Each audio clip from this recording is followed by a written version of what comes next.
Supine banded straight leg hip flexion. Now, if you've got a better, shorter, more catchier name for that, please let me know. I always trip up when I'm saying it, but that is literally me just describing what we're about to do. Now, why would you do this? One, hip flexor strength. That's a cool thing to work if you need minimal equipment or have minimal equipment. And the other reason is it's applicable to front split. It mimics the position of the front leg, and it helps us understand what we need to do in that front hip to get into a better position. So we can use the strength of our front to help lengthen the back essentially.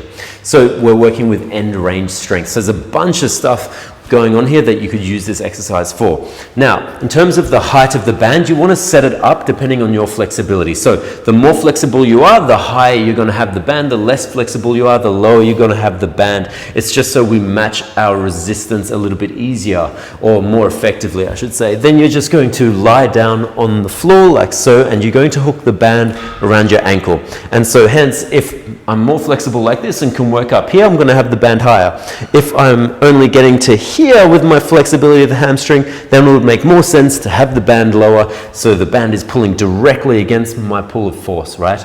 So from there, before we even start pulling on the band, we need to make sure that our leg is straight, just like the name suggests. This means that we can actually work in a straight leg fashion, which is more applicable to our front splits, but also it's just a harder variation to do. We can go deeper into hip flexion with a bent knee like this than we typically can with a straight leg like this, yeah? Slightly different muscles being worked as well. So with that in mind, let's set ourselves up. Boom, we're gonna chuck the band around the ankle here. Other supporting leg is bent. Now, just make sure with the supporting leg that you don't press into the floor that much, yeah? You want to keep the work not exclusively here, but mostly here, yeah? So, now, in terms of distance from the pole, you want to set yourself up so that, say my end range is about here.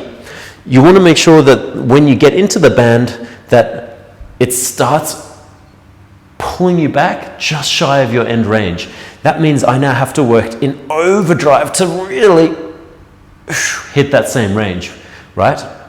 So the protocols I like to work with are typically kind of that 5-second mark up to 10 seconds. You can go for longer isometrics, but I usually, as I mentioned, will work with 5-second efforts just so it can be a maximum effort. So with the legs staying straight, completely straight, you can point the toe or have it curl back towards you. I prefer pointing, bias the quad a little bit more, point the toe, boom, straighten the leg. So that is key, that needs to stay. Then you're going to use all this good stuff here to try to pull that band or that foot as close to yourself as you can, keeping the legs straight. 5, 4, 3, 2, 1. Rest, let it go, reset, and go again, yeah? But really important that when you pull, you do not sacrifice that straight leg. You do everything in your power to keep this quad on without bending. Do that for the prescribed reps and time for both legs.